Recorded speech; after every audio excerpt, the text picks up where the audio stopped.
Life में जो values आप सीखते हो अपनी जर्नी में, अपने प्रोसेस में, जिस तरीके की वैल्यूज आप अपनी लाइफ में सीखते हो, आप लाइफ में वैसे ही इंसान बनते हो। चाहे आपके पास पैसा रहे या ना रहे, आपके पास जॉब रहे या ना रहे, आप पढ़ाई कर रहे हो या फिर जॉब कर रहे हो, आप लाइफ की किसी भी सिचुएशन में हो, किसी भी वर्स्ट से वर्स्ट सिनेरियो में क्यों ना हो, आपके पास जो लाइफ वैल्यूज आपने सीखी है वो हमेशा अलाइव रहेंगी, जिंदा रहेंगी, और वही लाइफ वैल्यूज के अकॉर्डिंग आप अपनी लाइफ में हमेशा काम करोगे। तो ध्यान इस बात में देना है कि हम अपनी लाइफ में, अपने हर एक सिचुएशन में, लर्निंग फेज में, कैरेक्टर बिल्डिंग फेज में हम किस तरह की वैल्यूज अपने अंदर इंस्टिल करते हैं, किस इंसान से हम अपनी वैल्यूज सीखते हैं, वो बहुत ज्यादा लाइफ में मैटर करता है। और आज की स्टोरी सिर्फ उसी के ऊपर है। नमस्कार, आप सभी को स्वागत है आप सभी का इस YouTube चैनल में जिसका नाम है हैप्पीनेस प्राइम। और आज का ये वीडियो H276 प्राइम वीडियो सिर्फ और सिर्फ आपके लिए। तो एक बार की बात थी जब मैं नॉर्थ वेस्ट इंडस्ट्रीज हरियाणा में एक स्टोर मैनेजर की नौकरी कर रहा था। मैंने स्टार्टअप करने के लिए अपनी जॉब क्विट करी और वो क्विट करके मैं दिल्ली शिफ्ट हुआ। 4 महीना मैंने दिल्ली में सरवाइव किया। किस तरीके से मैंने अपना खाना, अपना रहन सहन का खर्चा निकाला और मेरे सारे पैसे खत्म हो गए।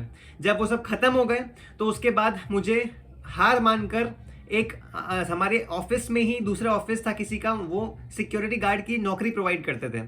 तो उनसे मैंने सिक्योरिटी गार्ड की नौकरी मांगी तो उन्होंने मुझे एक हरियाणा में नॉर्थ वेस्ट इंडस्ट्रीज में भेज दिया।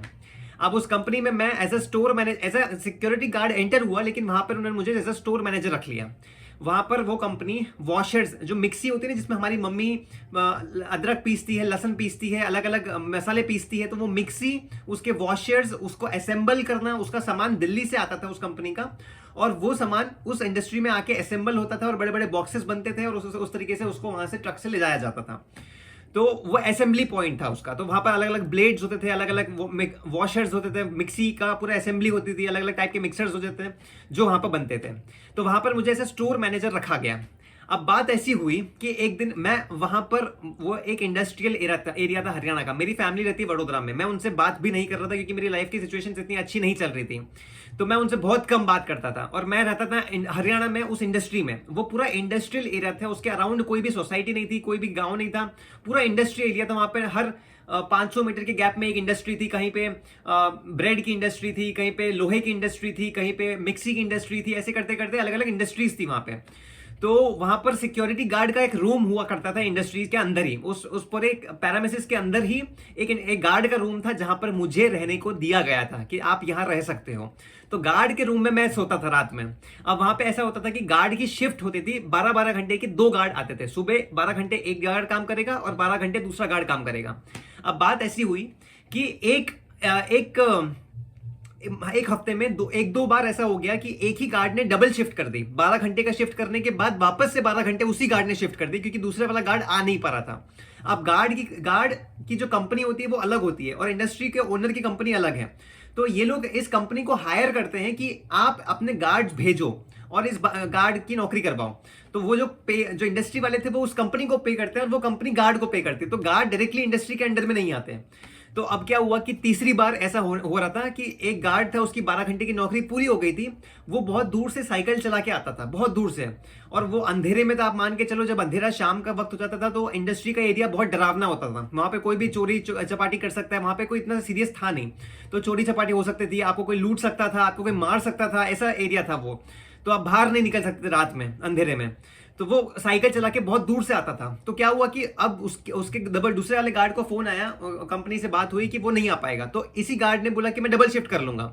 अब जब डबल शिफ्ट करने का मौका आया, जब शाम हुई, रात हुई, तो मैनेजर ने मुझे फोन किया। जो कंपनी का मैनेजर था वो, उसने पी रखी थी। बात ये थी कि उसने पी रखी थी, ही वॉज ड्रंक। तो उसने मुझे फोन किया मैनेजर ने कि इस गार्ड को बाहर निकाल, इस गार्ड को बाहर निकाल, मुझे नहीं चाहिए ये गार्ड, डबल शिफ्ट नहीं करेगा। क्योंकि दोपहर में वो शिफ्ट करता था, रात में वो थक के सो जाता था। अब रात में सो जाएगा तो नौकरी कौन करेगा, गार्ड की नौकरी। तो रात में कोई अगर चोर सपाटी आ गया, चोर आ गया, चोरी हो गई, तो फिर कौन जिम्मेदार है। तो मैनेजर ने मुझे सीधे डांट के बोला कि इस गार्ड को बाहर निकाल, ये गार्ड दिखना नहीं चाहिए रात में इधर। तो मैं तो बिल्कुल अलग ही सिचुएशन में, मेरे लिए तो एक नई सिचुएशन क्रिएट हो गया। आज तक मेरे साथ कभी ऐसा हुआ नहीं था। और मैं क्या करता हूँ सिचुएशन में, मैं मार धार के तो उसको बाहर निकाल नहीं सकता था। और वो मैंने उसको बोला कि भाई मैनेजर का फोन आया कि तेरे को बाहर निकालने के लिए बात कर रही है, मतलब तेरे को नहीं उन्हें, क्योंकि वो मेरे से बड़े थे यार, वो करीबन 32-35 साल के थे और मैं करीबन 21-22 साल का था, मेरे से 10-12 साल बड़े थे वो। तो मैंने बोला कि आपको बाहर निकालने की बात चल रही है भैया, तो मुझे फोन कर रहे हैं, बहुत गुस्से में थे, बोले कि मेरे को इस गार्ड को बाहर निकाल। तो उसने बोला कि उन्होंने बोला मुझे कि तू निकालेगा मेरे को बाहर। तो मैंने बोला मैं क्या करूं, मैं तो मेरे हाथ में नहीं है, मैं क्या कर सकता हूं। अब मैं भी इस सोच में कि मैं कैसे निकालूं, इसको तो इतना दूर से आ रखा है ये, तो इसके साथ तो कुछ भी हो सकता है रात में अगर मैंने इनको बाहर निकाल दिया तो। और तो वो अब मैंने क्या किया, because I was very much stable in my mind and I knew that कि ये इंसान ने पी रखी है और ये पी के मुझे फोन कर रहा है, तो मैंने उसका नंबर ही ब्लॉक में डाल दिया। ऐसी बात हुई, मैंने उसका नंबर ही ब्लॉक में डाल दिया। तो फिर रात में क्या हुआ कि हमने आग जला रहे थे, हम बहुत ठंड थी वहां पे, तो आग जला रहे थे, हाथ सेक रहे थे, तो उसने कैमरे में देख लिया मैनेजर ने कि देखो तो दोनों बैठ के आग जला रहे हैं। मैंने उसको फोन किया था बाहर निकालने के लिए, इसने मेरे को ब्लॉक में डाल दिया और ये तो बाहर में आग जला रहे हैं, हाथ सेक रहे हैं अपने। तो अगले दिन आके मैनेजर ने मेरे को डांटा कि ये भाई तेरे को मैंने फोन किया था, तूने ऐसा क्यों किया। तो मैं कुछ बोल नहीं पाया उस टाइम पे, तो जैसे तैसे सिचुएशंस निकल गई, मेरी इमेज वहां पे थोड़ी अच्छी थी। तो इस तरीके से अगर आपने लाइफ में वैल्यू सीखी होंगी तो आप हमेशा सही काम करोगे, जो काम सही होगा, जो काम जिसमें आप बिलीव रखते होगे वही आप काम करोगे। इसीलिए लाइफ में वैल्यूज बहुत मैटर करती है लाइफ में। इसी के साथ एक कंपनी ऐसी भी थी जहां पर मैंने काम किया, जहां पर आपको काम मांगने जाना पड़ता था कि आप जब तक काम मांगोगे नहीं आपको काम मिलेगा नहीं, और जब आप काम मांगोगे और आपका काम अच्छा लगेगा तब जाके आपका इंक्रीमेंट होगा या आपको प्रमोशन मिलेगा। तो ऐसी भी कंपनीज होती है। तो लाइफ में हमेशा आप इतनी मेहनत करो, अपने लर्निंग फेज में, अपने कैरेक्टर बिल्डिंग फेज में आप इतनी मेहनत करो कि आप ऐसी कंपनीज में ना एंड अप हो जाओ जहां पर सिचुएशंस इतनी बुरी है, जहां पर एम्प्लॉय की रिस्पेक्ट तो छोड़ो, एम्प्लॉय से ऐसे ऐसे काम करवाए जाते हैं जो वो करना भी नहीं चाहता, मतलब उसने सपने में भी नहीं सोचा होगा, ऐसे ऐसे काम उससे करवाए जाते हैं और उसको करने पड़ते हैं बिकॉज उसके लिए, उसके घर चलाने के लिए उसको पैसा चाहिए। वो अपनी लाइफ में कुछ एम्प्लॉयमेंट चाहता है, वो अनएम्प्लॉय ना हो जाए, उसको बेरोजगार ना हो जाए, इसलिए उसको वो काम करना ही पड़ता है।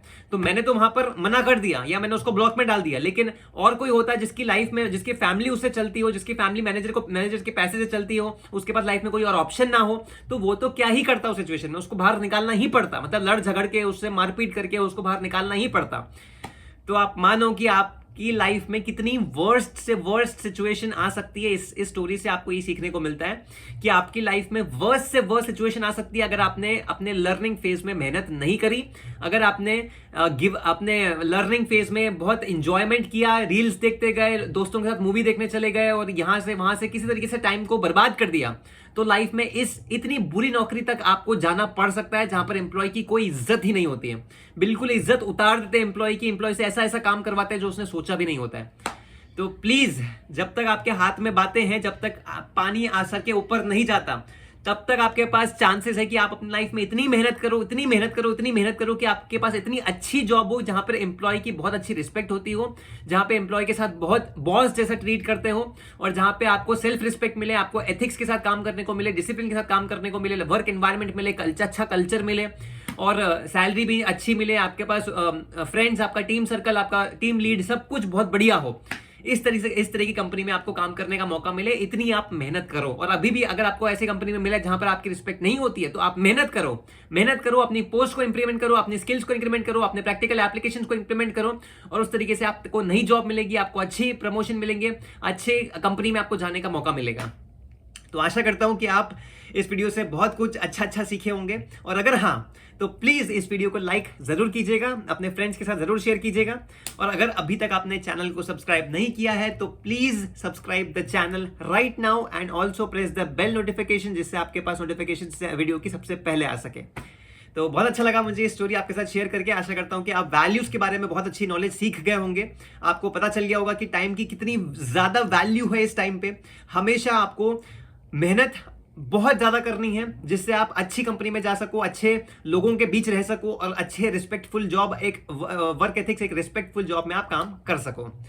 तो ऐसे ही मेहनत करते रहिए, अपनों के साथ मुस्कुराते रहिए, हंसते रहिए और लाइफ में पूरी मेहनत कीजिए, जितना हो सके उतनी अच्छी मेहनत कीजिए, जिससे आपका जो आगे का सफर है वो आसान बन जाए।